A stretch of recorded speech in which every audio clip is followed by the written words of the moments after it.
जय सद्गुरु. सखींना आज आपण करूया खमंग फोडणीची कैरी. चला तुम्हाला मी साहित्य दाखवते. आपण छोट्या छोट्या कैऱ्या घेतलेल्या आहेत. कैऱ्या पिकलेल्या असेल तरी चालतात आणि कच्च्या असेल तरी चालतात. हळद, मीठ, हिरवी मिरची, तिखट मसाला, मोहरी, याला राई पण बोलतात. आपल्याला मोहरी भरपूर लागणार आहे याच्यामध्ये आणि हे फोडणी पात्र आहे. त्याच्यासोबत आपल्याला तेल लागणार आहे.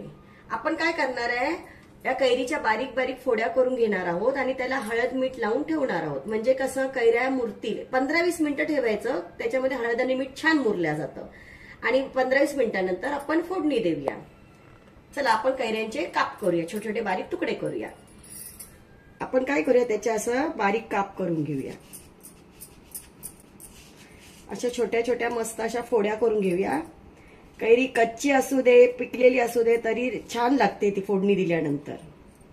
आपण असे छोटे छोटे असे पीसेस करून घेऊया आणि त्याला नंतर आपण हळद मीठ लावून 15 मिनिटं ठेवूया. म्हणजे ते मुरतील छानपैकी. हे बघा असे तुकडे करायचे. एका कैरीचे 2 केले तरी चालतात, छोटे असे केले तरी चालतात. हे डाळ भात नुसती खायलाही मस्त लागते. हे बालपणीची आठवण, हे कैरी खाणे म्हणजे. आता आपण याला काय करूया, हळद मीठ लावूया.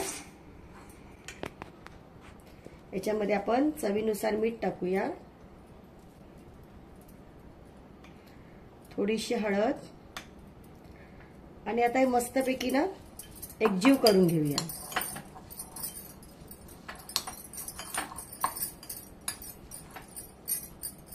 आणि हे ना असं एकजीव झाल्यानंतर ना 15 मिनिटं आपण मस्तपैकी ठेवूया. म्हणजे हळद आणि मीठ त्याच्यामध्ये छानपैकी मुरून जाईल.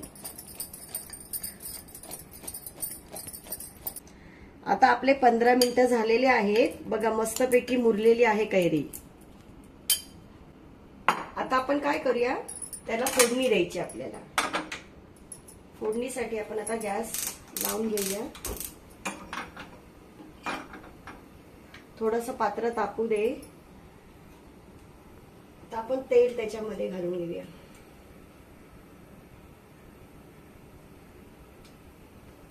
थोडंसं तेल घातलेलं आहे. आता आपण काय करणार आहोत, आपल्या 2 प्रकारच्या कैऱ्या करायच्यात. आपण हे दोन्ही टोपांमध्ये काढून घेणार आहोत.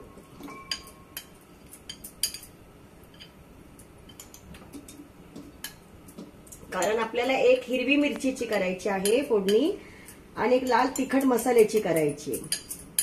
दोन्ही खूप सुंदर लागतात.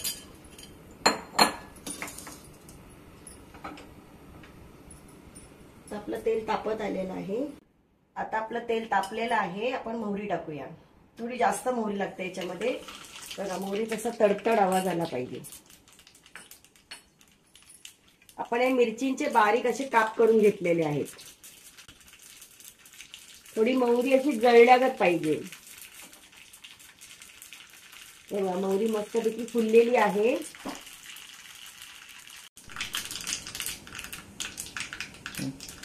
आता मोहरी मस्तपैकी फुललेली आहे. आपण आता काय करूया, त्याच्यामध्ये हिरव्या मिरच्या घालून घेऊया. थोड्याशा मिरच्या अशा क्रिस्पी व्हायला पाहिजेत त्याच्यात. गॅस थोडा मोठा करूया.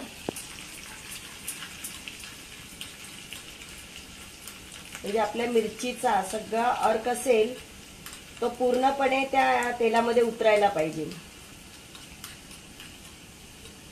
हे बघा छानपैकी असं मस्तपैकी झालेलं आहे. हे बघा. आता ही फोडणी आपण काय करायची, या कैरीवरती अशी फोडणी मस्तपैकी पसरवून घ्यायची आणि आपण हे सर्व चमच्याने मस्तपैकी असं हलवून घ्यायचं. हे बघा एकजीव करून घ्यायचा पूर्ण. हे बघा चमच्याच्या साहाय्याने आपण असं एकजीव करून घेऊया.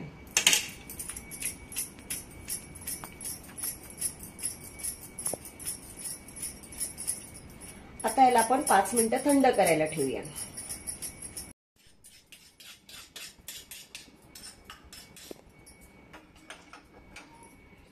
परत आपण तेल थोडंसं गरम करण्यासाठी हे करूया.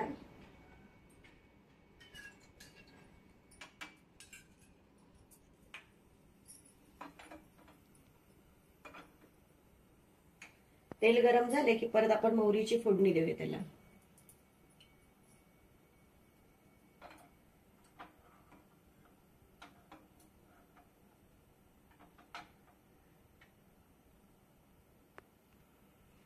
आपलं तेल गरम होत आलेलं आहे.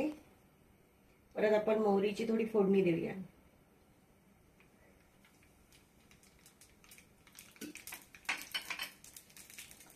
मस्त असं फोडणी थोडं सांभाळून करा. ते फोडणी देताना मोहरी अंगावर उडायची शक्यता असते.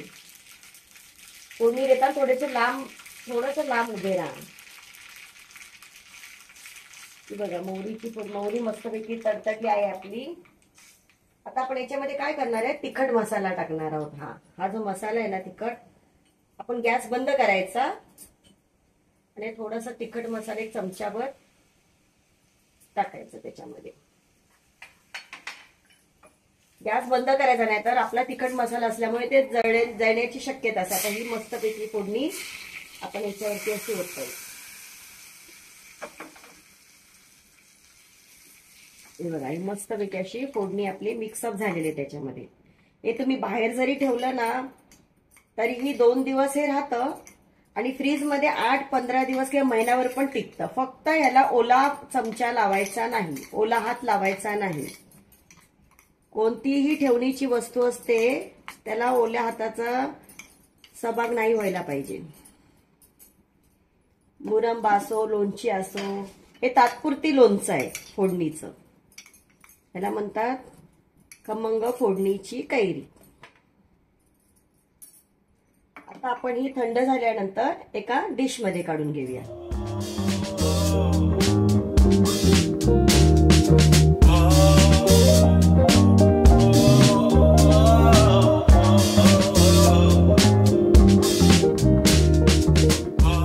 सखीनो, ही आहे आपली खमंग फोडणीची कैरी. बघा मस्तपैकी छान अशी तयार झालेली आहे. ही आहे हिरव्या मिरचीची आणि ही आहे लाल तिखट मिरचीची. हे तिखटाच आहे आणि हे मिरचीच आहे. दोन्ही खाऊन बघा, बनवा, कमेंट मध्ये मला सांगा कशा लागतात. हे फार सुंदर लागतात. डाळ भाताबरोबर खा, असेही खा. लहानपणी आपण असे खायचं. दाखवू तुम्हाला कसं खायचं. मस्त छान लागते. आता मी तुम्हाला लहानपणीचा एक किस्सा सांगते. आम्ही लहान असताना ना शाळेसमोर अशा कैऱ्या असायच्या, त्याला तिखट आणि मीठ लावलेलं असायचं. आम्हाला 4 आणे द्यायचे किंवा 8 आणे द्यायचे, तर आम्ही अशा कैऱ्या घेऊन मस्तपैकी खायचो. आणि आम्ही ज्या सोसायटीत राहायचो तिथे बंगले असे असायचे. आता मुंबईमध्ये बंगले बघायला मिळत नाहीयेत, पण आम्ही जिथे राहायचो बालपणात चेंबूर एरियामध्ये, तिकडे आहे ना असे खूप बंगले आहेत. अजूनही आमचं घर आहे तिथे बंगला आहे. अजूनही मी लहानपणी लावलेलं झाड आहे. त्याचं नाही म्हटलं तरी वर्षाला 20,000, 15 ते 20,000 पर्यंत उत्पन्न येतं. आणि त्याच्या कैऱ्या इतक्या छान आहेत, इतक्या छान आहेत. ह्या कैऱ्या आहेत ना त्या झाडाच्या आहेत आणि मी त्या आणलेल्या आहेत आणि त्याचं मस्तपैकी बनवलेलं आहे आणि खरोखर सुंदर आहे. तुम्हीही अशा कुठे, आमचा एक छंद होता लहानपणी, पाऊस लागण्याच्या आधी मे महिन्याच्या सुट्ट्या असायच्या आणि पाऊस लागण्याच्या आधी आम्ही काय करायचो, सगळी झाडं शोधायला जायचो.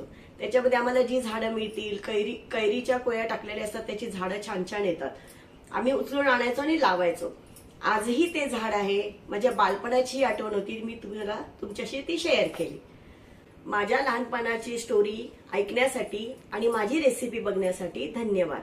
माझ्या चॅनलला लाईक, शेअर आणि सबस्क्राईब करा. थँक्यू.